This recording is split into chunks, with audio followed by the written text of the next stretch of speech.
It's true that it creates a lot of linearity. I created this algorithm that allows me to control a lot amount of data. Completely knitted. This is amazing, it's one piece.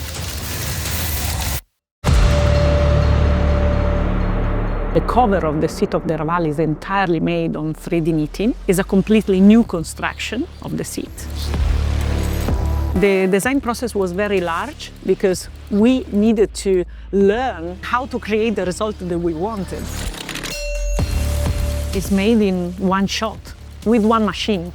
You don't have any waste, and also you can expand as you want the design because really there are no limits. When you see the seat, you perceive that there is something new. And this is thanks to the process behind, because an object is the result of how it's made.